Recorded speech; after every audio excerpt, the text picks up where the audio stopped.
Hello বন্ধুরা, কেমন আছেন সবাই? সিম্পলি আবান্তিকার নতুন একটি ভ্লগে আপনাদের স্বাগত জানাই। আমেরিকাতে এখন বিশাল পরিমাণে লে অফ চলছে, আর যারা টেক ইন্ডাস্ট্রিতে জব করেন তারা তো লে অফের কথা কম বেশি সকলেই শুনে থাকবেন।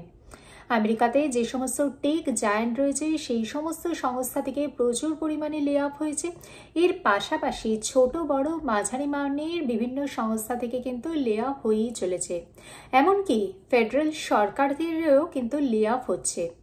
অনেকে এই লে অফের কারণ হওয়ার জন্য দায়ী করেছেন এআই এর আবির্ভাব, আবার অনেকে দায়ী করছেন কস্ট কাটিং বা ট্যারিফ পলিসি।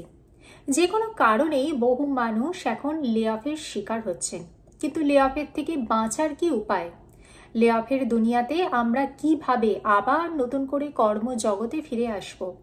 কিভাবে আমরা আবার পুনরায় আবার কাজের জগতে ফিরে আসব, সেই নিয়ে আজকে আমি আবান্তিকা হাজির হয়েছি আপনাদের সামনে। শেয়ার করব আমেরিকার বর্তমান অবস্থা, বর্তমান কাজের বাজার এবং তার পাশাপাশি লে অফ থেকে মুক্তি পাওয়ার ছোট ছোট কিছু টিপস। তাই যারা পরবর্তীকালে আমেরিকাতে আসবেন চাকরি সূত্রে, বা যারা বর্তমানেতে কর্মজগতে সুপ্রতিষ্ঠিত, বা যারা কোনো কারণে লে অফের শিকার হয়েছেন, তাদের জন্যই আমার এই স্পেশাল ভিডিওটা। স্কিপ না করে পুরো ভিডিওটা আমার সাথে থাকুন। ভিডিওটি ভালো লাগলে লাইক করবেন আর অবশ্যই চ্যানেলটিকে সাবস্ক্রাইব করবেন। 2025 সালে যারা লে অফের শিকার হচ্ছেন তারা অনেকাংশেই কিন্তু এআই এর আবির্ভাবকে দায়ী করছেন। ঠিক যেরকম আমাদের দেশে যখন কম্পিউটার এসেছিল অনেক মানুষের কাজ চলে গেছিল এবং অনেক মানুষ কম্পিউটার নিয়ে কিন্তু প্রতিবাদে সামিল হয়েছিলেন, ঠিক তেমনই বর্তমানে যেহেতু এআই এর আবির্ভাব ঘটছে, অনেক কাজ এআই এর দখলে চলে যাচ্ছে, নতুন কাজের সুযোগ সৃষ্টি হচ্ছে না। অনেক কোম্পানি এআই টুলগুলোকে সাবস্ক্রাইব করে নিচ্ছে। এর ফলেতে এন্ট্রি লেভেল কোডিং এর কাজ বা রিক্রুটমেন্টের অনেক কাজ এখন এআই এর দখলে চলে যাচ্ছে। ফলে নতুন কাজ সৃষ্টি হচ্ছে না এবং অনেক মানুষের কর্মনাশা হয়ে পড়ছে। কিন্তু বর্তমানে 2025 সালে কিভাবে বাঁচবেন এই লে অফের হাত থেকে? বলতে গেলে বলি, নিজেকে সবসময় আপডেটেড রাখতে হবে। তার জন্য বিভিন্ন কনফারেন্সে জয়েন করতে পারেন, বা বর্তমানে বিভিন্ন ধরনের ফেসবুক গ্রুপ রয়েছে, সেই গ্রুপগুলোতে জয়েন করে আপনারা জানুন কি ধরনের কাজ হচ্ছে বা কি ধরনের কোর্স করলে আপনার স্কিলটা আপগ্রেডেড হবে, বা বিভিন্ন ধরনের অনলাইন কোর্স রয়েছে বা ফ্রি কোর্স রয়েছে, সেই সমস্ত কোর্সগুলোকে জয়েন করেতে নিজের স্কিলটাকে আপগ্রেডেড করুন। কারণ বর্তমান যুগ কিন্তু ভীষণভাবে প্রতিযোগিতামূলক একটি যুগ, যেখানে কিন্তু এই ভবিষ্যৎ বলছে এআই। এছাড়া অনেক মানুষ এআই ছাড়াও সাইবার সিকিউরিটি বা ডেটা সায়েন্সের অনেক কোর্সে জয়েন করছেন নিজেকে এই প্রতিযোগিতার বাজারেতে টিকিয়ে রাখার জন্যে। আপনি যদি ভাবেন আপনি আপনার কোম্পানিতে 10 বছর চাকরি করছেন, 12 বছর চাকরি করছেন, কিন্তু তা সত্ত্বেও কিন্তু অনেক মানুষ বর্তমানে লে অফের শিকার হচ্ছেন। লে অফ কখন কার ভাগ্যে এসে পড়ছে বোঝা যাচ্ছে না। তার জন্য নিজের ভিতটাকে মজবুত করুন, নিজের ল্যাঙ্গুয়েজকে ডেভেলপ করুন। যদি আপনি কোনো কারণে লে অফের শিকার হন, তাহলে সর্বপ্রথমে আপনার রেজিউমিটাকে সেইভাবে তৈরি করতে হবে। আপনার রেজিউমিটাকে সেইভাবে সাজান যেখানে আপনি আপনাকে সেল করছেন, সেখানে আপনার সমস্ত স্কিল, আপনার সমস্ত ধরনের এক্সপিরিয়েন্স, আপনার জব প্রোফাইলটাকে কিন্তু সুন্দরভাবে সাজিয়ে আরও তাকে বেশি অ্যাট্রাকটিভ করে তুলুন। আপনার লিঙ্কডইন প্রোফাইলটাকে আপডেটেড করুন, বিভিন্ন ধরনের ফেসবুক গ্রুপে জয়েন করুন, যার মাধ্যমে আপনারা জানতে পারবেন যে কোথায় কি কাজের জন্যে এদের ভ্যাকেন্সি রয়েছে। এরপরেতেই আপনার পরবর্তী কাজ হলো অ্যাপ্লাই করা। যেহেতু এখন প্রচুর পরিমাণে লে অফ হচ্ছে, তাই প্রচুর সংখ্যক মানুষ একসাথে অ্যাপ্লাই করছেন, তাই কিন্তু কম্পিটিশনের মাত্রা কিন্তু প্রচুর বেড়ে গেছে। কোভিডের টাইমে যখন মানুষ রিমোট জবে অভ্যস্ত ছিল, কিন্তু বর্তমানে রিমোট জবের জায়গায় হাইব্রিড অপশন কিন্তু বেশি দেখতে পাওয়া যাচ্ছে। সেখানে কিন্তু সপ্তাহেতে 3 দিন 4 দিনও অফিস করতে হচ্ছে। এই হাইব্রিড জবে কিন্তু 70 থেকে 80% রিক্রুটমেন্ট হচ্ছে। রিমোট জবের কিন্তু রিক্রুটমেন্টের সংখ্যা কিন্তু এখন বেশ কিছুটা কমে গেছে।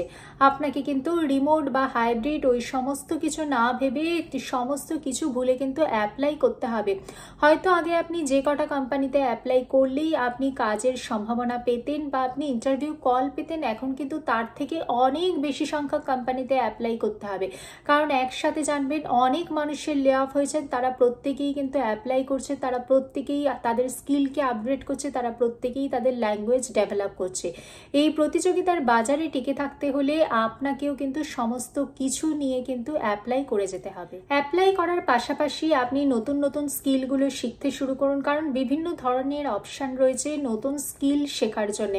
অনলাইন কোর্স রয়েছে, ফ্রি কোর্স রয়েছে, সেই সমস্ত কোর্সে জয়েন করুন।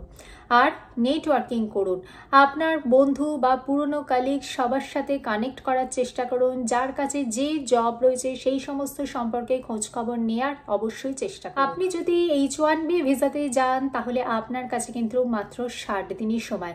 তাই এই 60 দিনের মধ্যে কিন্তু আপনি সমস্ত কিছু ভুলে কিন্তু অ্যাপ্লাই করা শুরু করুন। কারণ যদি আপনি 60 দিনের মধ্যে এমন কোনো কোম্পানিতে জয়েন না করতে পারেন যে কোম্পানি আপনার ভিসা স্পন্সর করবে, তাহলে কিন্তু আপনাকে কিন্তু আমেরিকা ছেড়ে নিজ দেশে চলে আসতে হবে।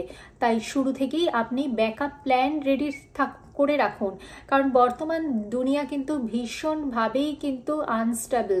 তাই আপনাকে কিন্তু ব্যাকআপ প্ল্যান রেডি রাখতে হবে। আর ওই 2 মাস যদি আপনার কোনো স্যালারি না থাকে তার জন্য কিন্তু অবশ্যই এমার্জেন্সি ফান্ড রেডি রাখুন, কারণ আমেরিকাতে কিন্তু দৈনন্দিন খরচা চালানোর জন্যে বা দৈনন্দিন যদি আপনি হাউস রেন্ট মেনটেন করেন সেটা চালানোর মতো যেন আপনার কাছে এমার্জেন্সি ফান্ড রেডি থাকে। কারণ বর্তমান দুনিয়াতে যে কোনো সময় যে কারুর চাকরি চলে যেতে পারে একদিনের নোটিসে। বহু মানুষ লে অফের শিকার হচ্ছে, বহু টেক জায়ান্ট থেকে কিন্তু টেক জায়ান্ট কোম্পানিগুলো থেকে কিন্তু বিপুল পরিমাণে লে অফ হচ্ছে। তাই লে অফ থেকে বাঁচানোর জন্য নিজেকে আপগ্রেডেড করুন, নিজের স্কিলকে আপগ্রেড করুন। আর বর্তমান যুগ বলছে এআই এর যুগ, ভবিষ্যতে কিন্তু এআই রিলেটেড বহু ধরনের জব সৃষ্টি হতে চলেছে। সেই এআই রিলেটেড জব করার জন্য কিন্তু সেই পরিমাণ কর্মীর অভাব দেখতে পাওয়া যাচ্ছে এখনও। তাই বর্তমানে যারা এআই নিয়ে কিছু পড়াশোনা করে কিছু এক্সপিরিয়েন্স করে রাখবেন তাদের ভবিষ্যতে কিন্তু যথেষ্ট উজ্জ্বল সম্ভাবনা বলে দেখতে পাওয়া যাচ্ছে। কারণ আগামী দিনে এআই এর যখন যুগ হয়ে যাচ্ছে তখন কিন্তু এআই জানা লোকের কিন্তু অভাব দেখতে পাওয়া যাবে বলে বিশেষজ্ঞদের মতামত। তাই আমি এই ভিডিওর মাধ্যমে আপনাদেরকে ছোট ছোট কিছু টিপস দেওয়ার চেষ্টা করলাম। ভিডিওটি দেখে উপকৃত হলে অবশ্যই সাবস্ক্রাইব করবেন চ্যানেলটি। ভিডিওটি ভালো লাগলে লাইক করবেন। দেখা হচ্ছে পরবর্তী ভিডিওতে। ভালো থাকবেন, সুস্থ থাকবেন। নমস্কার।